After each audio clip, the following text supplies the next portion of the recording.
Free Markets and the Global Economy, next on International Focus. The Institute of World Affairs at UWM and Milwaukee Public Television present International Focus, a global magazine linking Wisconsin and the world.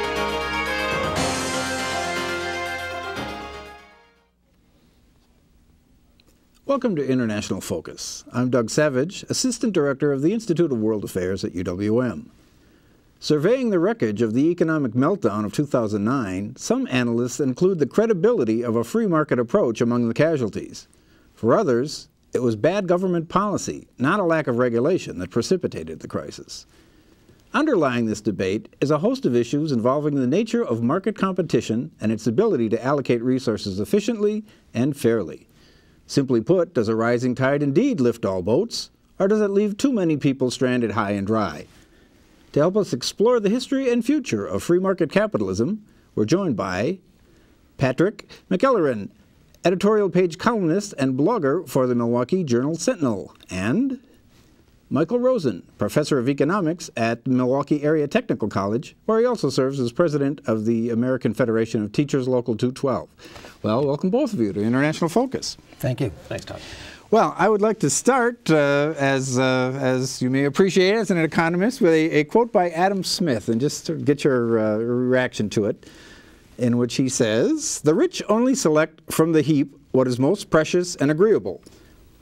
Though the sole end be the gratification of their own vain and insatiable desires, they are led by an invisible hand to make nearly the same distribution of the necessities of life which would have been made had the earth been divided into equal portions among all its inhabitants, and thus, without intending it, without knowing it, advance the interest of society." So, of course, that's Adam Smith's famous invisible hand reference.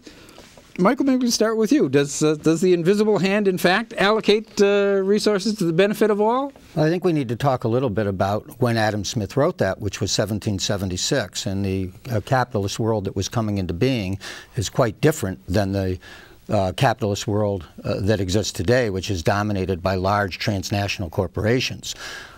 Adam Smith had another famous quote in his book where he said that when business owners get together, they mainly conspire to promote their own interests.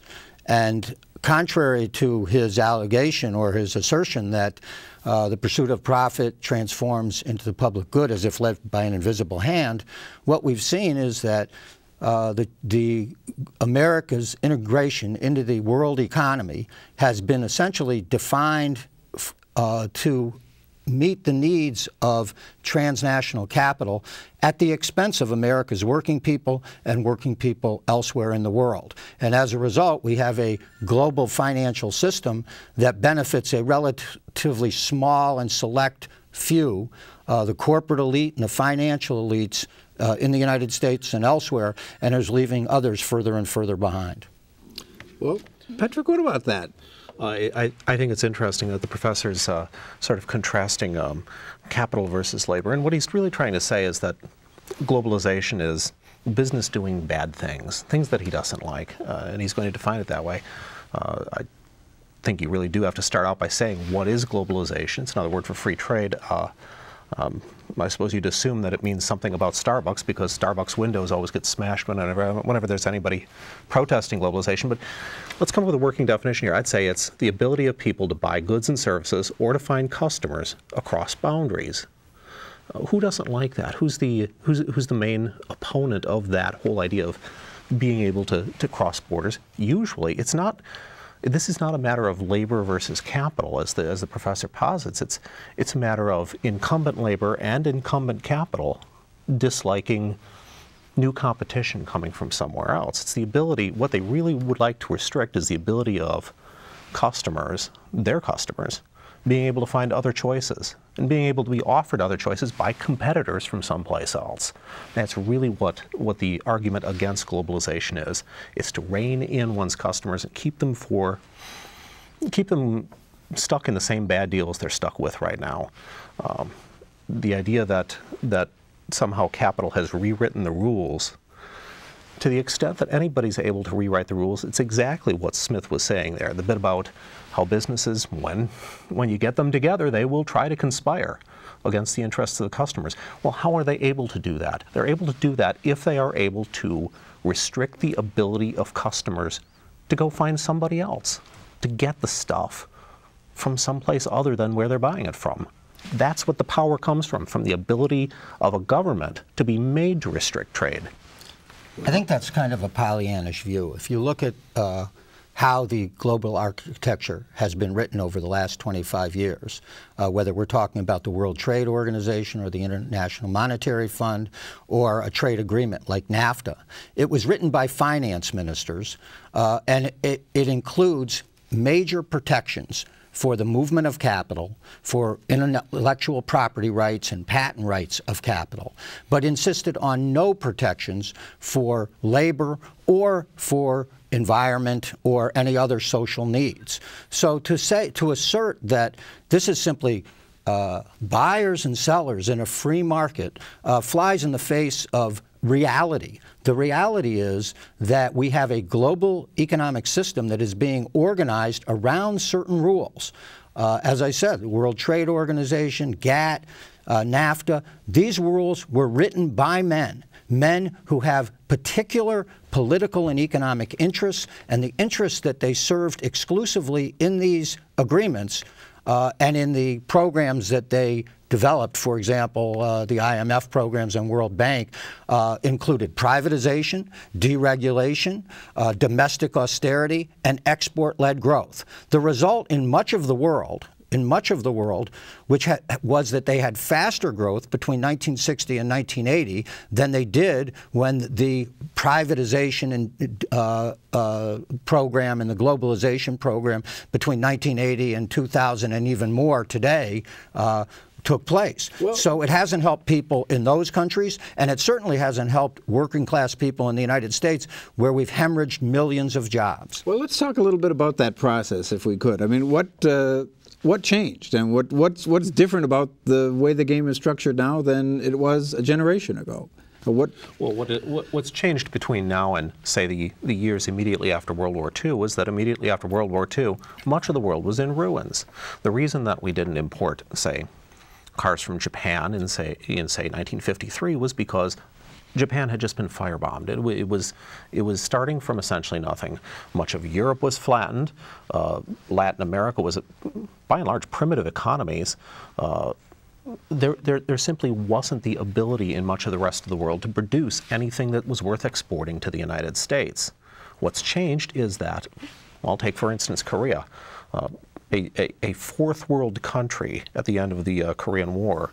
Its living standards now are, they're not on a par with the United States, but they're certainly on a par with much of Europe. They're in the same league.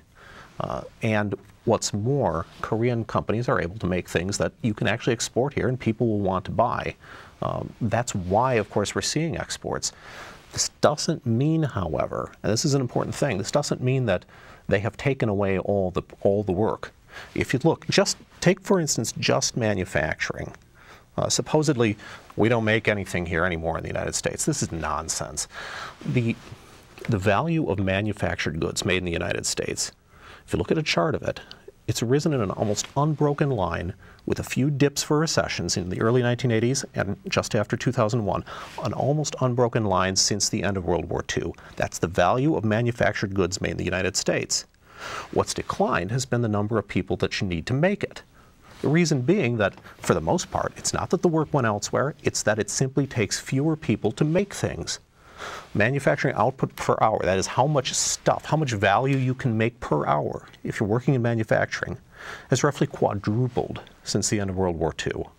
New machines, new processes, it's just easier to make stuff. So Michael, what about that? Is it really just now there are more players in the game than there once were, or have the rules been changed? The rules have certainly been changed, and again, I think it's disturbing to hear someone say that, well, all that's happened is that we have lost jobs because of productivity. Even Alan Blinder, a former Federal Reserve member of the Federal Reserve, a very well-recognized economist at Princeton University, and who is an advocate of free trade, has just documented that we are going to lose between 30 and 40 million high-tech, information service jobs, because those are even being outsourced to places like India and China. The fact of the matter is that what changed is, if you look at the period from post-World War II till the early 1970s, there was essentially a social compact in this country that said, yes, we want corporations to prosper and profit and to innovate, and as productivity goes up, those economic gains will be shared broadly with the people of this country. And what changed beginning in the 70s was an assault on that social contract, and it was essentially decimated. People often point to the breaking of the PATCO workers' union, which was symbolically the way it decimated, but essentially two countries, Great Britain under Thatcher and the United States under Ronald Reagan, said, no, we're going to have a different model of economic development, a hyper-capitalist model without the social compact. And in fact, they then proceeded down that path, and we began to see decline in unionization, decline in real wages in this country, decline in social benefits, the decline in, for example, private pensions, which has become endemic now, increase in the number of people without health insurance in the country. And that model of economic development was then grasped or taken and promoted by the United States through international organizations and treaties like GATT and NAFTA worldwide. It has created a destabilized world economy. You can just look at what's happened with deregulation of the financial sector. Well, I'm going to stop you right there. We'll get to that in a minute. Patrick, what about that? Is it in fact a game that's being led by the U.S. and to a lesser extent some junior partners, or is the invisible hand still at play? And as I said, there's just more players at the table. I don't know that the U.S. is leading the world to freer trade. It's as much as being cajoled into it. For instance, the U.S. Doesn't want to lift any of its restrictions on importing sugar. A lot of Caribbean countries can raise sugar very well. It's a good way to make money. Sugar beet refiners in this country want the government to keep that out for their own benefit. What the professor's saying is that there was some sort of a compact. We all had a deal that we all signed on to until Ronald Reagan came along. The facts just don't comport with this. Peak of unionization in this country was in, I believe, 1954, when about 35% of the private workforce was unionized. That number has been declining ever since. And it's been declining. You recall, of course, 1954 was long before Reagan decided to do anything with air traffic controllers. It's been declining because unions exist on the idea that they will build a cartel of labor. But that whole idea runs aground against the idea that customers get sick of paying for it. If there was some sort of social compact in which we'd have happy unionization and high wages, the customers didn't sign on to it. It's not a sustainable thing. Where that led to is, for instance, Ford has a contract with the United Auto Workers. Were you to stack it on the table, it'd be about this tall. Something like, I think, 3,000 pages. It defines, for instance, that there are several crews of janitors in the plants, one to wash the walls below 5 feet, one to wash the walls above. And the result is that the big three, the Detroit three, had labor costs something akin to $70 an hour. Not that they were paying people $70 an hour, that's the point.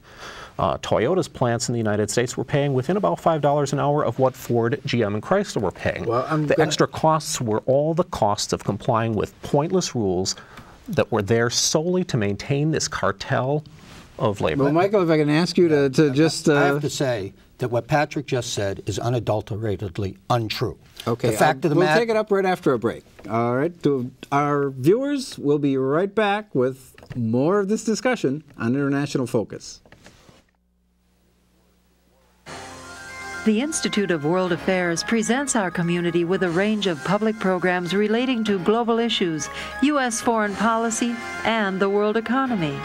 For more information about the Institute of World Affairs, call 414-229-3220 or visit our website at www.iwa.uwm.edu.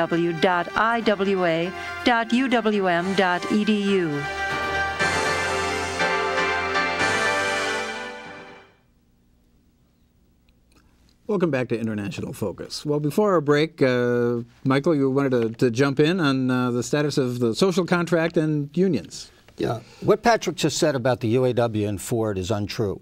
Just for the record, I worked in an auto plant in 1970, in the late 70s and early 80s. And I can tell, the contract at the Kenosha American Motors plant, which later became the Renault plant, was better than the contract at Ford or General Motors, and it did not have rules that said that janitors washed one floor and not the other.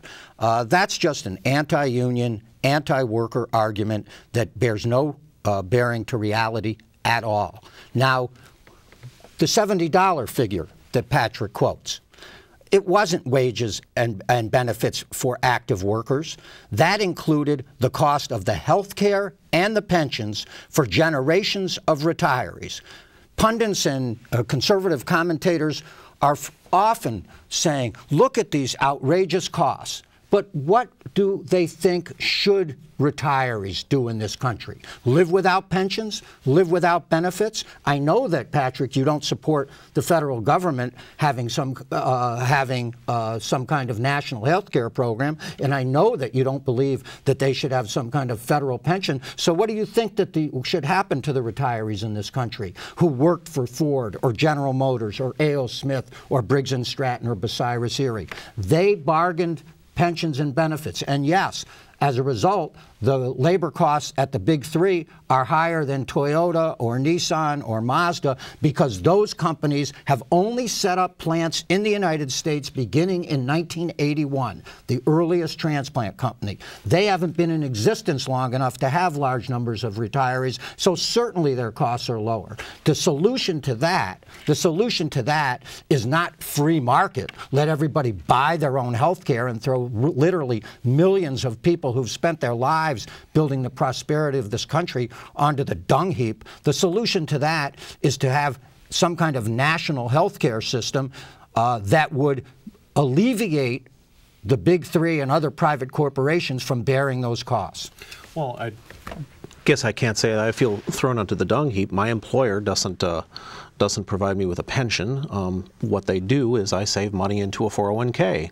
This is normal, and what we're being asked to do when we're told that it's somehow unpatriotic to buy a Toyota or a Honda, even if they're made in Ohio, is that we're being told you must pay, you have a duty to pay not only for the car that you're buying, but you must pay for the generations of workers that the company made a deal with years ago. And oh, you have to pay for it. You have to make good on it.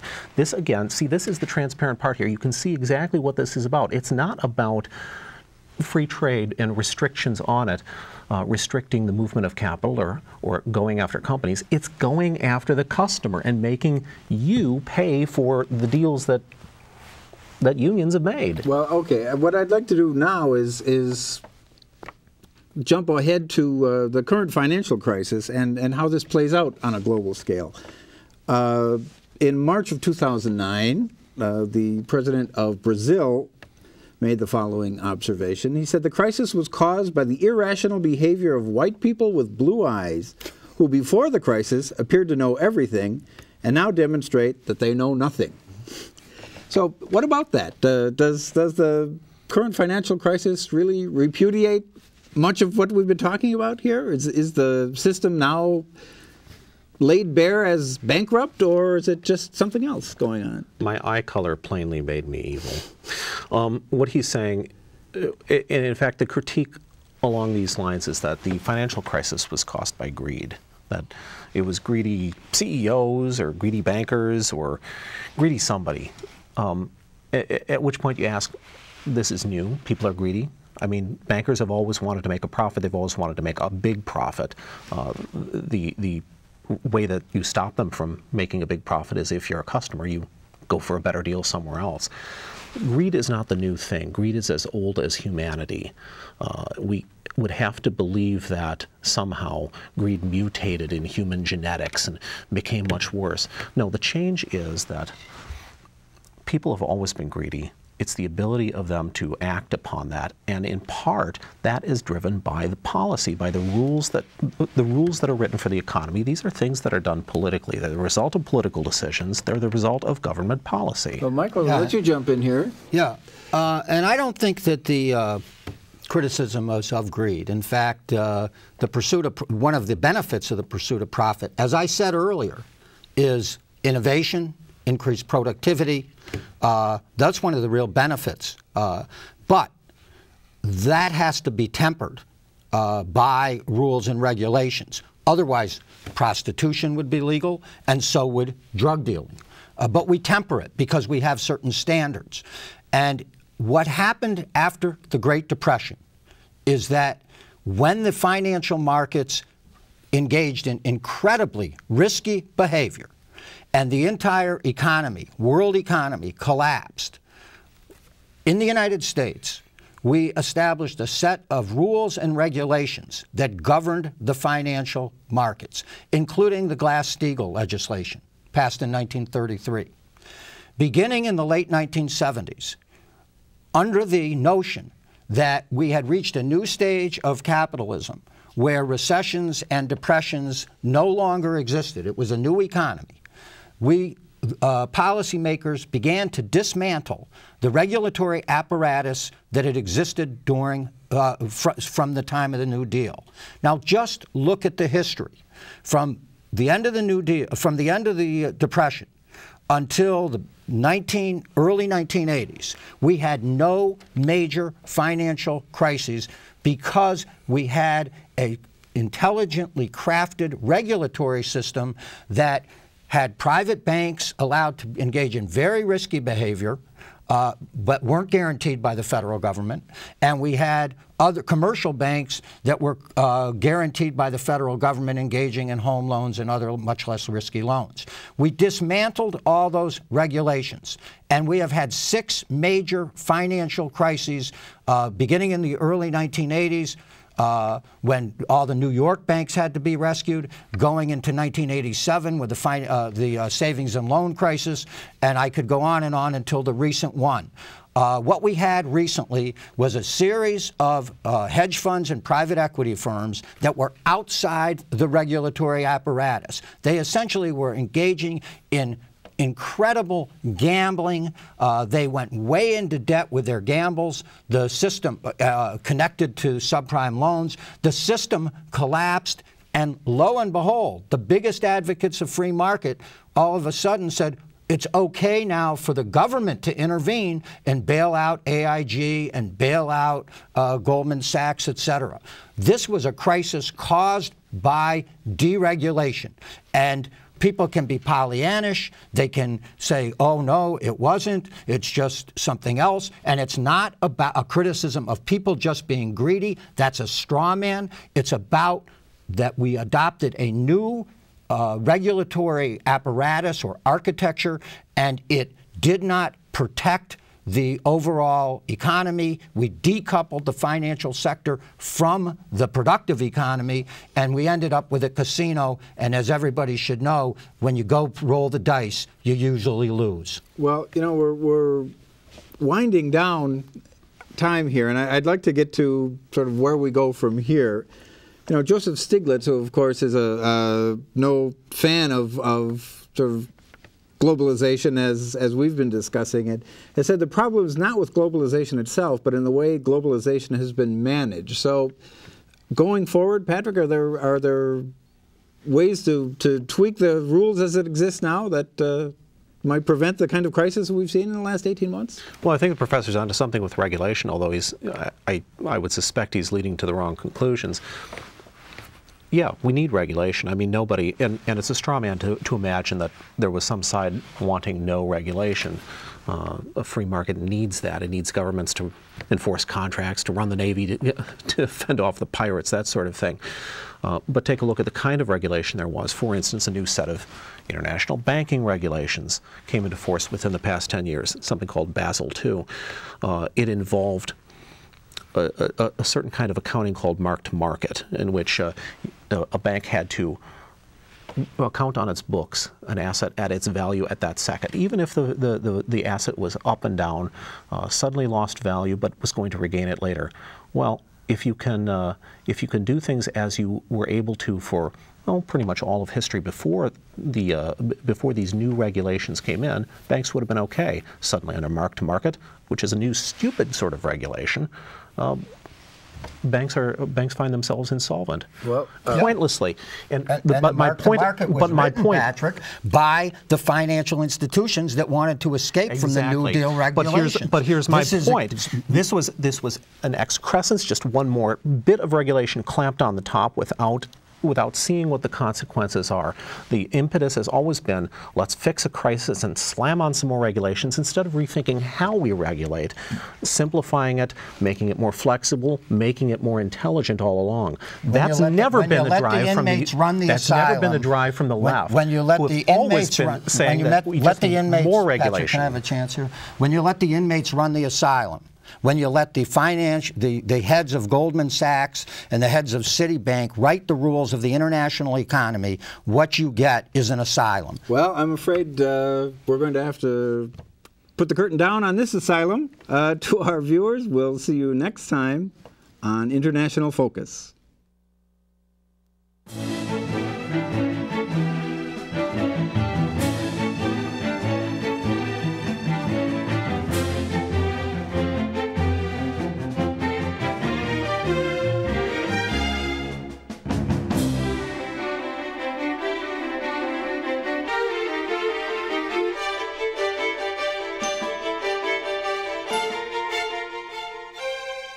For information about the Institute of World Affairs and its many programs, or to become a member of the Institute, call 414-229-3220 or visit us at our website.